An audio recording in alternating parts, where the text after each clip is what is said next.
Social media एक ऐसा माध्यम जिससे कि आप दुनिया के किसी भी प्रकार के व्यक्ति से जुड़ सकते हैं। जहां सोशल मीडिया के कई फायदे हैं तो वहां कई इसके नुकसान भी हैं। कई आपराधिक प्रवृत्ति के व्यक्ति भी सोशल मीडिया को यूज़ करते हैं। ऐसी ही एक सत्य घटना है। पात्रों के और जगहों के नाम बदल दिए गए हैं। उत्तर प्रदेश में एक जगह है कानपुर, जहां एक लड़की अवनी श्रीवास्तव रहा करती थी। उसकी उम्र लगभग 19-20 साल थी। वह कानपुर यूनिवर्सिटी की फर्स्ट ईयर की छात्रा थी। अवनी स्वभाव से खुश मिजाज, खुले विचारों वाली लड़की थी। अवनी अपने माता पिता की इकलौती संतान थी। इनके पिता का नाम संजय श्रीवास्तव था, जो कि व्यवसायी थे और शहर के एक बड़ी मार्केट में उनकी कपड़ों की एक बहुत बड़ी दुकान थी। अवनी की मां का नाम सुनीता श्रीवास्तव था, जो कि एक घरेलू महिला थी। माता पिता दोनों ही खुले विचार के थे, इसलिए उन्होंने अवनी को कभी बंदिशों में नहीं रखा। यह घटना है सन 2015 की। अवनी कुछ सामान लेने के लिए घर से मार्केट की ओर निकली और अपनी मां को बताया कि लौटते समय उसे कुछ काम है, इसलिए देर हो जाएगी। अवनी मार्केट पहुंची, वहां से अपनी जरूरत का सामान लिया और वहां से चली गई। मार्केट में कई दुकानें अवनी के रिश्तेदारों की थी। उन सब ने अवनी को मार्केट में देखा था। अवनी दोपहर के 12 बजे मार्केट आई थी, पर अब शाम के 4 बज चुके थे, किंतु अवनी अभी तक घर नहीं लौटी तो माँ को अपनी बेटी की चिंता होने लगी। उन्होंने अवनी को फ़ोन किया, किंतु अवनी ने फ़ोन पिक नहीं किया।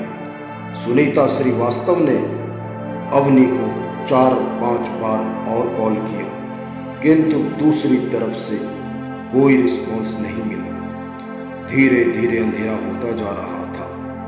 बेटी का कुछ पता न था। परेशान होकर सुनीता श्रीवास्तव ने अवनी के पिता को फ़ोन किया और बताया कि अवनी दोपहर के 12 बजे मार्केट के लिए निकली थी और अभी तक वापस नहीं आई है। वो फ़ोन भी नहीं उठा रही है। माँ की बात सुनकर पिता भी काफ़ी चिंतित हुए। उन्होंने भी बेटी को फ़ोन लगाया। कई बार कॉल करने के बाद एक लड़के ने अवनी का फ़ोन उठाया और अवनी के पिता से बोला कि अवनी रात तक घर आ जाएगी। इतना कहने के बाद फ़ोन कट गया। पिताजी वापस से कॉल करते हैं। लड़के ने फिर से फ़ोन उठाया और बोला, आप चिंता मत करिए, रात तक अवनी घर आ जाएगी। पिताजी जब तक बोलते हैं कि अवनी को फ़ोन दो, तब तक फ़ोन कट गया। अब तक अवनी के पिता भी दुकान से घर आ चुके थे। सुनीता श्रीवास्तव एवं संजय श्रीवास्तव ने सोचा कि आगे कुछ करने से पहले हमें कुछ देर इंतजार कर लेना चाहिए। शायद वो लड़का एक बार अवनी से बात करवा दे। इसके बाद फिर से सुनीता श्रीवास्तव ने अपनी बेटी अवनी को फ़ोन लगाया। फ़ोन फिर उसी अनजान लड़के ने उठाया और कहा, मैं और अवनी मेट्रो पार्क में बैठे हुए हैं, थोड़ी देर में अवनी घर के लिए निकल जाएगी। सुनीता अपनी बेटी से बात कराने को कहती, उससे पहले ही फ़ोन कट चुका था। उस लड़के की हरकतें काफ़ी संदिग्ध लग रही थी। ये लड़का कौन है, इसके बारे में माता पिता भी नहीं जानते थे। जब भी इसे अवनी से बात कराने को बोलते तो ये फ़ोन काट देता था। ये ऐसा क्यों कर रहा था? अवनी से बात क्यों नहीं करने दे रहा था। 8:30 बजे माता पिता ने वापस से अवनी को फोन किया। इस बार भी उस ही लड़के ने फोन उठाया और बोला, अवनी की तबीयत अचानक से बहुत ज़्यादा खराब हो गई है, मैं उसे लेकर राजकीय चिकित्सालय जा रहा हूँ। ये सुनकर अवनी के माता पिता चिकित्सालय की ओर भागे, किंतु अस्पताल जाकर पता चला कि आज अवनी नाम का कोई भी मरीज अब तक अस्पताल नहीं आया है। शायद वो अवनी को लेकर अस्पताल आ रहा हो। यह सोचकर माता पिता ने अस्पताल में ही इंतजार करना उचित समझा। रात के 11 बज चुके थे। अवनी का फोन भी अब तक स्विच ऑफ हो गया था, किंतु अवनी हॉस्पिटल नहीं पहुंची थी। थक हार कर दोनों माता पिता अवनी की गुमशुदगी की रिपोर्ट लिखाने थाने पहुंच गए। पुलिस को सारी घटना बताई गई। पिता से सारी घटना सुनने के बाद पुलिस रिपोर्ट दर्ज करती है। पुलिस को पहले लगा कि अवनी अपने किसी सहेली के साथ होगी और कुछ देर बाद वापस आ जाएगी। पुलिस में रिपोर्ट दर्ज करवाने के बाद माता पिता घर लौट आए। अवनी का फोन बंद था, इसलिए फोन करना भी बेकार था। माता पिता की हालत इतनी खराब हो चुकी थी कि वह लोग रात भर सो भी नहीं पाए। जवान बेटी की चिंता उन्हें खाई जा रही थी। अगले दिन सुबह मॉर्निंग वॉक पर निकले हुए लोगों ने सड़क के किनारे एक खून से लथपथ एक बोरी देखी जिसे कुत्ते नोच रहे थे। जब वो बोरी फटी तो उसमें से निकली हुई चीज देखकर वहां खड़े लोगों के पैरों तले जमीन खिसक गई। वो चीज किसी इंसान का पांव था। कुत्तों को भगाकर तुरंत पुलिस को फोन किया गया। खबर मिलते ही पुलिस भी तुरंत मौके वारदात पर पहुंची और इंसान के पांव को अपने कब्जे में ले लिया। इसके बाद आसपास थोड़ी और छानबीन की गई, शायद बाकी के अंग भी मिल जाएं। खोजबीन करने पर यहीं किसी झाड़ी में इंसानी हाथ और कटा हुआ सिर भी मिल गया था। देखने से लाश किसी लड़की की लग रही थी। लगभग 2 किलोमीटर के भीतर ही पुलिस को शरीर के सारे अंग मिल गए, जिनको तुरंत अस्पताल भेजा गया। पूरे कानपुर शहर में यह खबर आग की तरह फैल गई। दूसरी तरफ अवनी के माता पिता पहले से ही बहुत परेशान थे। ऊपर से किसी लड़की के शरीर के टुकड़े मिलने वाली यह खबर, जिसने उन्हें झकझोर कर रख दिया। अस्पताल में टुकड़ों को रीअरेंज करने के बाद इसके फोटोग्राफ्स लिए गए और शव को पोस्टमार्टम के लिए भेजा गया। इधर पुलिस ने अवनी के माता पिता को शव के फोटोग्राफ्स दिखाकर पहचान करने के लिए कहा। शव के साथ मिली हुई कुछ चीज़ें जैसे कि ईयररिंग्स, अंगूठी आदि भी उन्हें दिखाई गई। फोटोग्राफ्स और दिखाए गए सामान के आधार पर अवनी के माता पिता ने उस शव की पहचान उनकी बेटी अवनी के रूप में की। जिस तरह से सड़क पर ये टुकड़े मिले थे, उससे जाहिर था कि यह एक्सीडेंट नहीं बल्कि हत्या का मामला था। पुलिस ने अपनी जांच शुरू कर दी। इधर हर न्यूज़पेपर और न्यूज़ चैनलों पर अवनी श्रीवास्तव की हत्या की खबर ही प्रमुखता से चल रही थी। इस हत्याकांड ने आंदोलन का रूप ले लिया। स्कूल कॉलेज की छात्राएं सड़क पर प्रदर्शन के लिए उतर आईं।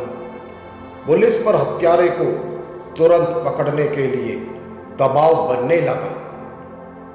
जांच टीम ने अवनी के माता पिता से अवनी का मोबाइल नंबर लेकर उसके contact details, last location, last call, internet history आदि सब कुछ निकलवाया।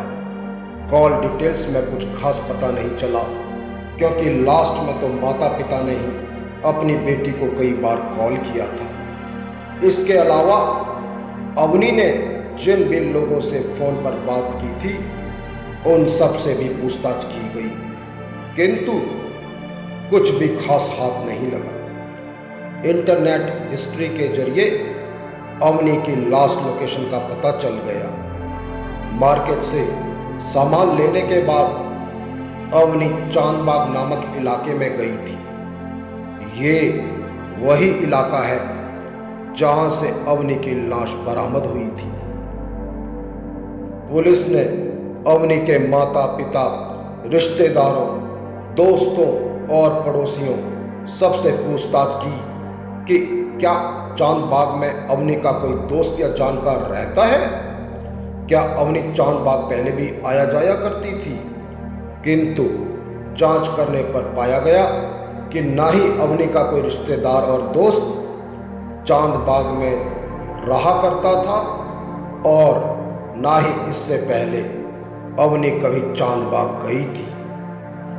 अब सवाल उठा कि जब अवनी का कोई भी जान पहचान का इंसान चांदबाग में नहीं रहता है तो अवनी की लास्ट लोकेशन यहाँ क्यों मिली। अब पुलिस ने चांदबाग के सीसीटीवी फुटेज देखने का फैसला किया। चांदबाग में ज़्यादा सीसीटीवी कैमरे नहीं लगे थे और जितने भी लगे थे उन सब के फुटेज मंगवाए गए। हर फुटेज का गहराई से अवलोकन किया गया। फुटेज में अवनी रोड पर चलती हुई नजर आती है। वह फोन पर किसी से चैटिंग कर रही थी। मोबाइल फोन में चैटिंग करते हुए वह रोड पर चले जा रही थी। तभी आगे चलकर एक बाइक सवार लड़का जिसने हेलमेट पहन रखा था अवनी के पास आया और बाइक रोक दी। अवनी उस लड़के की बाइक पर बैठकर उसके साथ चली गई। इसके आगे का कोई भी सीसीटीवी फुटेज नहीं मिला। वो लड़का जो बाइक चला रहा था उसका चेहरा स्पष्ट नहीं दिख रहा था। क्या अवनी इससे ही चैटिंग कर रही थी? क्या यही लड़का हत्यारा है? इसने कानून का पालन करने के लिए हेलमेट पहन रखा है या फिर इसके पीछे इसकी सीसीटीवी से बचने की प्लानिंग थी? सब कुछ इसके पकड़े जाने के बाद ही पता चल सकता था। इसकी बाइक का नंबर भी साफ साफ नहीं दिख सका। काफी हद तक बाइक की साफ फुटेज देखी जिससे अंदाजा लगा सकते थे कि ये बाइक किस कंपनी की है।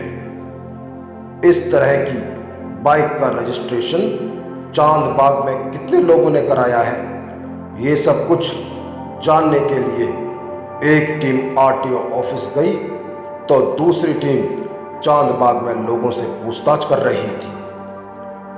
बाइक रजिस्ट्रेशन से तो कुछ पता नहीं चल सका, किंतु चांदबाग में बहुत अधिक पूछताछ करने पर एक लड़के का नाम सामने आया। यह अवनी का दोस्त था और चांदबाग में ही रहता था। लड़के का नाम था सुधांशु।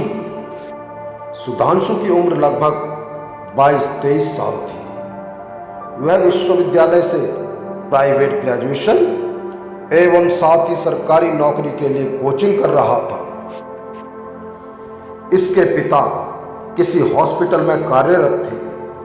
चांदबाग में उसके पड़ोस के लोगों को सीसीटीवी फुटेज दिखाने पर यह निश्चित हो गया कि वह सुधांशु की ही बाइक है और उस पर बैठा हुआ लड़का भी सुधांशु ही है। पुलिस के अनुसार अवनी आखिरी बार सुधांशु के साथ ही देखी गई थी। पुलिस सुधांशु को ढूंढते हुए उसके घर पहुंची। पूछताछ करने पर पता चला कि इसका परिवार मुंबई गया हुआ है और ये घर पर अकेला रहता है।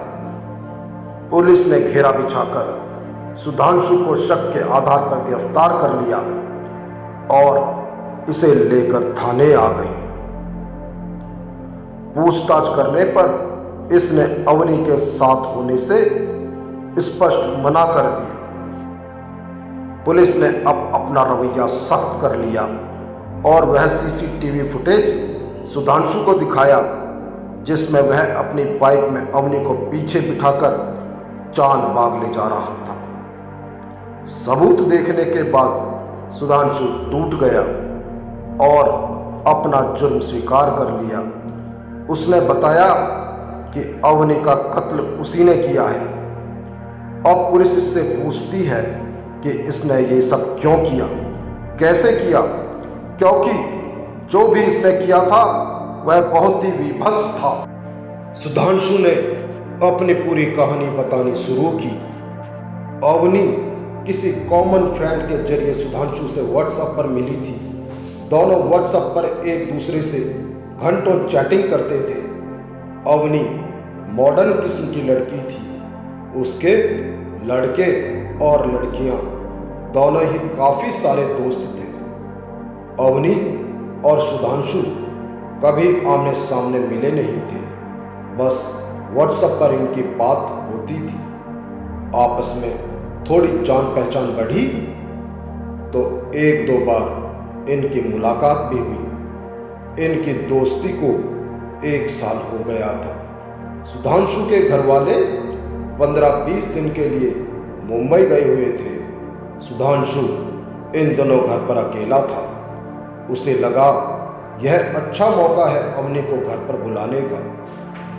इसने अगले दिन दोपहर को अवनी को अपने घर पर बुलाया था। अवनी मार्केट से जरूरी काम निपटाने के बाद सीधा चांदबाग की ओर निकल पड़ी। वह मोबाइल पर सुधांशु से ही चैटिंग कर रही थी कि कहाँ पर आना है, कहाँ से ये उसे पिक करेगा। अवनी अपने बाकी दोस्तों से इस तरीके से मिलती रहती थी, इसलिए यह उसके लिए नॉर्मल बात थी।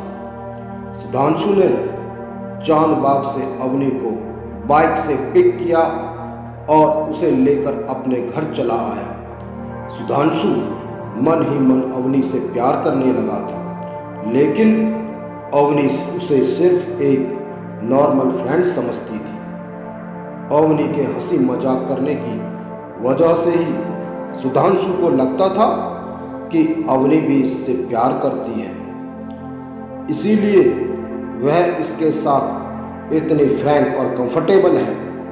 ये दोनों अब एक कमरे में बैठ करके इधर उधर की बातें कर रहे थे। बातों बातों में सुधांशु ने अवनी का फ़ोन छीन लिया और जैसे तैसे दबाव बनाकर फ़ोन का पासवर्ड जान लिया। इसके बाद सुधांशु अवनी का व्हाट्सएप चेक करने लगा। उसने देखा कि अवनी ने अपनी कुछ बोल्ड तस्वीरें अपने मेल फ्रेंड से शेयर की हुई हैं। यह सब देखकर सुधांशु को बहुत गहरा धक्का लगा। वह अवनी को अपनी प्रॉपर्टी समझता था और उसे यह गलतफहमी थी कि अवनी भी उससे प्यार करती है। अब इन दोनों में विवाद शुरू हो गया। सुधांशु ने गुस्से में अवनी का गला दबा दिया। अवनी बेहोश होकर जमीन पर गिर गई। यह देखकर सुधांशु घबरा गया। उसे लगा अवनी की मौत हो गई है। अवनी का अचेत शरीर फर्श पर पड़ा हुआ था। थोड़ी देर बाद सुधांशु घर पर ताला लगा करके अपने एक दोस्त के पास चला गया और उसको अपने साथ अपने घर पर लेकर आया। घर के बाहर दोनों काफ़ी देर तक बातें करते रहे। फिर दोस्त यहाँ से चला गया। इसके बाद सुधांशु शराब के ठेके पर गया और वहाँ बैठकर खूब शराब पी। फिर मार्केट जाकर इसने मार्केट से लकड़ी काटने वाली एक आरी और कुछ खाली बोरे खरीदे। सुधांशु घर पहुंचकर खरीद कर लाई हुई आरी से अवनी के शरीर के टुकड़े करने लगा। सबसे पहले इसने गला काटा, इसके बाद इसने एक एक करके सभी अंगों के टुकड़े किए और बोरी में भरता गया। इसी दौरान कई बार अवनी के माँ बाप के फोन भी आए और वह उन्हें गुमराह करता रहा। ये सब इसने माता पिता का ध्यान भटकाने के लिए किया था, ताकि वे इसी में उलझे रहे और पुलिस के पास ना जा पाए।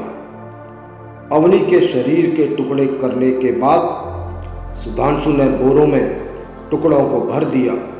इसके बाद वह आधी रात को उसी बाइक से सड़क के अलग अलग जगहों पर बोरों को फेंकने के लिए निकल पड़ा। शव को ठिकाने लगाने के बाद इसने घर की सफाई की और फिर चैन की नींद सो गया। अगली सुबह पुलिस को उस रोड से शरीर के कटे हुए अंग मिले, जिसके बाद पूरा कानपुर दहल गया। पुलिस ने त्वरित कार्रवाई करते हुए इस केस की पूरी कहानी को मात्र 3 दिन में खोलकर रख दिया। पहले लगता था कि अवनी की मौत गला घुटने से हुई है, लेकिन जब अवनी का पोस्टमार्टम हुआ तो पता चला कि मृत्यु का कारण हेमरेज और खून का अधिक बह जाना है। इसका मतलब कि जब सुधांशु ने अवनी के टुकड़े किए तब तक वह जिंदा थी। सुधांशु के बयान के अनुसार जब उसने अवनी को काटने के लिए टच किया तो उसका शरीर गर्म था, यानी कि वह जीवित थी। पुलिस ने सुधांशु के घर की तलाशी ली तो वहां से उन्हें खून से सरी आरी, अवनी का फोन, उसके कपड़े, चप्पल और कुछ खाली बोरे बरामद हुए, जिन्हें पुलिस ने अपनी हिरासत में ले लिया। इसके बाद पुलिस ने उस दोस्त को भी पकड़ लिया जिससे हत्या करने के बाद सुधांशु अपने घर लाकर घंटों बात करता रहा था। अभी सुधांशु और उसके दोस्त पर कोर्ट में केस चल रहा है। अवनी के माता पिता ने अपनी बेटी के हत्यारों के लिए फांसी की सजा की मांग की है। धन्यवाद दोस्तों।